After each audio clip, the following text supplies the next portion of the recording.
ನಮಸ್ಕಾರ. ಎಷ್ಟೇ ಸಾಲ ಇದ್ದರೂ ಸಾಲ ಅತಿ ಬೇಗನೆ ತೀರಿಸುವ ಈ ಒಂದು ದೇವರ ಗಿಡಕ್ಕೆ ಅಂತ ಶಕ್ತಿ ಇದೆ. ಎಷ್ಟೇ ಸಾಲ ಮಾಡ್ಕೊಂಡಿರಲಿ, ಎಷ್ಟೇ ಸಾವಿರ ಇರ್ಬೋದು, ಎಷ್ಟೇ ಲಕ್ಷ ಇರ್ಬೋದು, ಎಷ್ಟೇ ಕೋಟಿಗಟ್ಟಲೆ ಇರ್ಬೋದು, ಈ ದೇವ್ರ ಗಿಡಕ್ಕೆ ಡಿಮ್ಯಾಂಡ್ ಮಾಡಿ ಕೇಳಿ, ಖಂಡಿತವಾಗ್ಲೂ ನಿಮ್ಮ ಸಾಲುಗಳೆಲ್ಲ ಖಂಡಿತವಾಗ್ಲೂ ತೀರೇ ತೀರುತ್ತೆ. ವಿಡಿಯೋನ ಪೂರ್ತಿ ನೋಡ್ತಾ ಹೋಗಿ. ಮೊದಲು ಹೊಸದಾಗಿ ವಿಡಿಯೋ ನೋಡ್ತಾ ಇದ್ದವರು, ಮೊದಲನೇ ಬಾರಿ ವಿಡಿಯೋ ನೋಡ್ತಾ ಇದ್ದವರು ಚಾನಲ್ ಸಬ್ಸ್ಕ್ರೈಬ್ ಮಾಡ್ಕೊಳ್ಳಿ. ವಿಡಿಯೋ ಇಷ್ಟ ಆದರೆ ಲೈಕ್ ಮಾಡಿ. ಈ ವಿಡಿಯೋನ ಪ್ರತಿಯೊಬ್ಬರಿಗೂ ವಾಟ್ಸಪ್ ಗ್ರೂಪುಗಳಲ್ಲಿ ಶೇರ್ ಮಾಡಿ. ಇದೇ ನೀವು ಕೊಡುವ ನನಗೆ ಕಾಣಿಕೆ. ಏಕೆಂದರೆ ಮನುಷ್ಯ ಅಂತಂದರೆ ಈ ಕಲಿಯುಗದಲ್ಲಿ ಸಮಸ್ಯೆಗಳು ಇಲ್ಲದಿರುವ ಮನುಷ್ಯನೇ ಇಲ್ಲ. ಸಾಲ ಎಲ್ಲ ಮನುಷ್ಯನಿಗೂ ಸರ್ವೇ ಸಾಮಾನ್ಯ, ಕಷ್ಟಗಳು ತಪ್ಪಿದ್ದಲ್ಲ. ಏಕೆಂದರೆ ಈ ಒಂದು 30 ವರ್ಷ, 40 ವರ್ಷ, 50 ವರ್ಷ, 60 ವರ್ಷದ ಹಿಂದ್ಗಡೆ ಇತ್ತು. ಒಬ್ಬ ಮನೆ ಯಜಮಾನ ದುಡಿದ್ಬಿಟ್ಟು ಮನೆ ಮಂದಿ ಎಲ್ಲ ಕುಟುಂಬ ಕುತ್ಕೊಂಡು ತಿನ್ನೋ ಕಾಲ. ಇವಾಗ ಕಲಿಯುಗ, ಇಡೀ ಕುಟುಂಬದವರೆಲ್ಲ ದುಡಿದ್ರು ಒಂದು ಮನೆ ಮಾಡ್ಕೊಳ್ಳೋದು ಕಷ್ಟ, 2 ಮನೆ ಮಾಡ್ಕೊಳ್ಳೋದು ಕಷ್ಟ ಇದೆ. ಮಕ್ಕಳು ಓದಿಸೋದೇ ಕಷ್ಟ ಇದೆ. ಮಕ್ಕಳ ಎಜುಕೇಷನ್ಸ್ ಕೊಡಿಸ್ಬೇಕು ಅಂದರೆ ಲಕ್ಷಗಟ್ಟಲೆ ದುಡ್ಡುಗಳು ಬೇಕು. ಮಕ್ಕಳು ಮದುವೆ ಮಾಡಬೇಕಂದ್ರೆ ಲಕ್ಷಗಟ್ಟಲೆ ದುಡ್ಡು ಬೇಕು. ಒಂದು ಸೈಟ್ ತಗೊಂಡು ಮನೆ ಕಟ್ಟಬೇಕು, ಅಪಾರ್ಟ್ಮೆಂಟ್ ತಗೊಬೇಕು ಅಂದರೆ ಕೋಟಿಗಟ್ಟಲೆ ದುಡ್ಡುಗಳು ಬೇಕು. ಅನಾರೋಗ್ಯ ಸಮಸ್ಯೆ ಬಂತು ಅಂತಂದರೆ ಆಸ್ಪತ್ರೆಗೆ ಹೋದರೆ ಸಾಕು, ಲಕ್ಷಗಟ್ಟಲೆ ದುಡ್ಡುಗಳು ಬೇಕು. ಮದುವೆ ಮಾಡಬೇಕಂದ್ರೆ ಲಕ್ಷಗಟ್ಟಲೆ ದುಡ್ಡು ಬೇಕು. ನೀವೇನಾದರೂ ಆಸ್ತಿಗಳು ಮಾಡಬೇಕಂದ್ರೆ ಕೋಟಿಗಟ್ಟಲೆ ದುಡ್ಡು ಬೇಕು. ಇಂಥ ಕಾಲದಲ್ಲಿ ಸಮಸ್ಯೆಗಳು ಎಲ್ಲರ ಮನೆಗೂ ಕಟ್ಟಿಟ್ಟ ಬುತ್ತಿ. ಈ ಒಂದು ಸಾಲದ ಸಮಸ್ಯೆಗಳಿಗೆ ಎಷ್ಟೋ ಜನ ಪಾಪ ಆತ್ಮಹತ್ಯೆಗಳು ಮಾಡ್ಕೊಂಬಿಟ್ಟಿದ್ದಾರೆ. ಯಾಕೆಂದರೆ ಕುಟುಂಬ ನಿಭಾಯಿಸಬೇಕು, ಹೆಂಡತಿ ಮಕ್ಕಳನ್ನ ಸಾಕಬೇಕು, ಅಪ್ಪ ಅಮ್ಮನ್ನ ಸಾಕಬೇಕು, ವಯಸ್ಸಾಗಿರೋ ತಂದೆ ತಾಯಿಗಳಿರ್ತಾರೆ, ಮಕ್ಕಳಿರ್ತಾರೆ. ಒಂದು ಸಮಸ್ಯೆ ಅಲ್ಲ, 2 ಸಮಸ್ಯೆ ಅಲ್ಲ, ಸಿಕ್ಕಾಬಟ್ಟೆ ಸಮಸ್ಯೆಗಳು ಮನುಷ್ಯ ಇವತ್ತು ಫೇಸ್ ಮಾಡ್ತಾ ಇದ್ದಾನೆ. ಎಲ್ಲರ ಮನೆಗೂ ತಾಪತ್ರಯ, ಎಲ್ಲರ ಮನೆಗೂ ದುಡ್ಡಿನ ಸಮಸ್ಯೆ.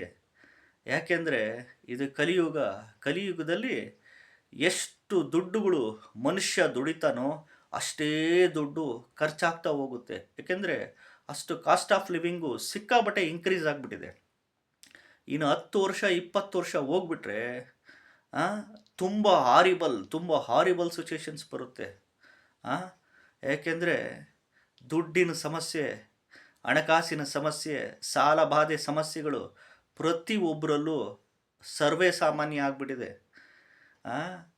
ಈ ಒಂದು ಎಷ್ಟೇ ಸಾಲಗಳು ಮಾಡ್ಕೊಂಡಿರ್ರಿ ನೀವು, ಎಷ್ಟೇ ಸಾಲಗಳು ಮಾಡ್ಕೊಂಡಿರ್ರಿ, ಎಷ್ಟೇ ಲಕ್ಷ, ಎಷ್ಟೇ ಕೋಟಿ ಸಾಲಗಳು ಮಾಡ್ಕೊಂಡಿರ್ರಿ, ಈ ದೇವರ ಗಿಡ ಯಾವುದಪ್ಪ ಅಂತಂದರೆ ನಿಮಗೆಲ್ಲ ಇವಾಗ ಗೊತ್ತಾಗಿರುತ್ತೆ.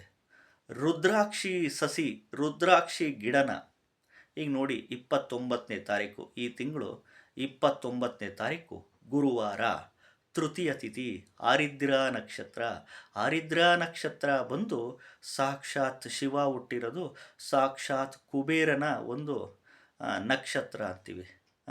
ಅವತ್ತು ಗುರುವಾರ.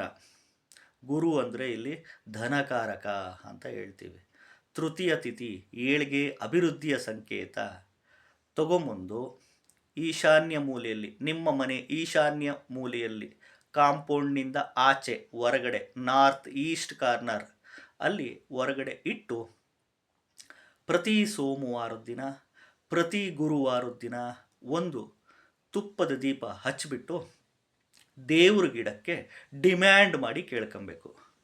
ನನ್ನ ಸಾಲುಗಳೆಲ್ಲ ತೀರ್ಸೋ ಅಂಥ ಶಕ್ತಿ ಕೊಡಪ್ಪ, ದಾರಿ ಕೊಡಪ್ಪ. ಯಾವುದೋ ಮುಖಾಂತರ, ಯಾರೋ ಮುಖಾಂತರ, ಅನ್ಯ ಮೂಲಗಳಿಂದ, ಅನ್ಯ ವ್ಯಕ್ತಿಗಳಿಂದ ನನಗೆ ಸಾಲುಗಳೆಲ್ಲ ತೀರ್ಸೋ ಅಂಥ ಶಕ್ತಿ ಕೊಡುವಂಥ ಡಿಮ್ಯಾಂಡ್ ಮಾಡಿ ಕೇಳ್ಕೊಬೇಕು ಈ ಮಂತ್ರದ ಮುಖಾಂತರ. ಓಂ ಕ್ಲೀಂ ಅರ್ವೀರಾಯ ಭೂಶಂಕರ ಲಕ್ಷ್ಮೀ ಕುರು ಕುರು ಸ್ವಾಹ. ಓಂ ಕ್ಲೀಂ ಅರ್ವೀರಾಯ ಭೂಶಂಕರ ಲಕ್ಷ್ಮೀ ಕುರು ಕುರು ಸ್ವಾಹ ಅಂತ ಅನ್ಲಿಮಿಟೆಡ್ ಈ ಮಂತ್ರದ ಮುಖಾಂತರ ಪಠಣೆ ಮಾಡ್ತಾ ಪೂಜೆ ಮಾಡ್ತಾ ಡಿಮ್ಯಾಂಡ್ ಮಾಡಿ ಕೇಳ್ಕೊಳ್ಳಿ. ಖಂಡಿತವಾಗ್ಲೂ ಭಗವಂತ ದಾರಿ ತೋರಿಸೇ ತೋರಿಸ್ತಾನೆ. ಅಲ್ಲರಿ ಹುಟ್ಸಿದ ದೇವರು ಹುಲ್ ಮೇಯಿಸ್ದಲೇ ಇರ್ತಾನೇನ್ರಿ?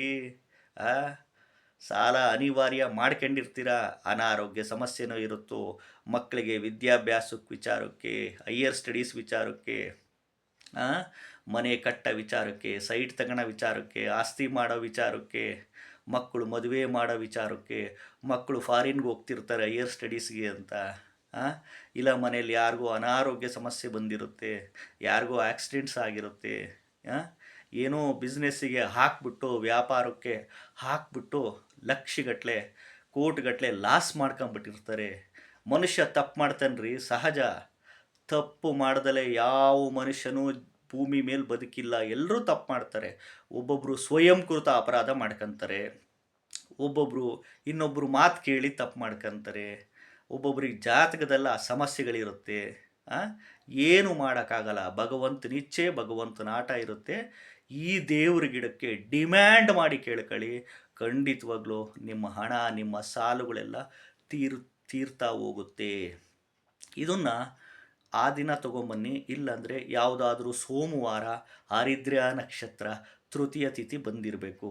ಇಲ್ಲ ಅಂತಂದರೆ ಮಹಾಶಿವರಾತ್ರಿ ದಿನವನ್ನು ತೊಗೊಂಬಂದು ನೀವು ನಿಮ್ಮ ಮನೆ ಹೊರಗಡೆ ಕಾಂಪೌಂಡ್ನಲ್ಲಿ ಈಶಾನ್ಯ ಮೂಲೆಯಲ್ಲಿ ನಾರ್ತ್ ಈಸ್ಟ್, ಸಪೋಸ್ ಫಸ್ಟ್ ಫ್ಲೋರಲ್ಲಿದ್ದರೆ ಹೊರಗಡೆನೇ ಇಡ್ರಿ, ಮೇಲ್ಗಡೆ.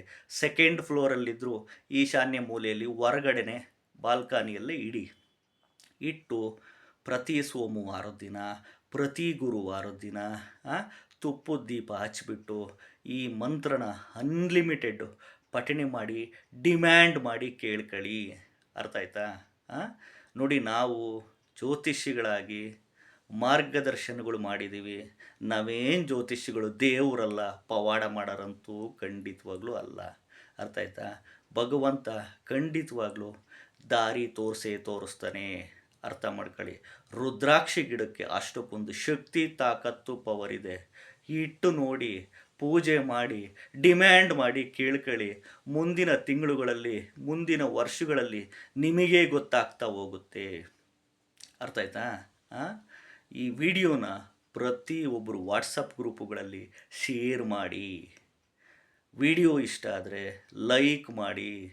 ಹೊಸದಾಗಿ ವಿಡಿಯೋ ನೋಡ್ತಾ ಇದ್ದವರು, ಮೊದಲನೇ ಬಾರಿ ವಿಡಿಯೋ ನೋಡ್ತಾ ಇದ್ದವರು ಚಾನಲ್ ಸಬ್ಸ್ಕ್ರೈಬ್ ಮಾಡ್ಕೊಳ್ಳಿ. ಅರ್ಥ ಆಯ್ತಾ? ಎಷ್ಟೋ ಸಾರಿ ಹೇಳ್ತಿರ್ತೀನಿ, ನಿಮಗೆ ನೀವೇ ಜ್ಯೋತಿಷಿಗಳಾಗ್ರಿ. ಅರ್ಥ ಆಯ್ತಾ?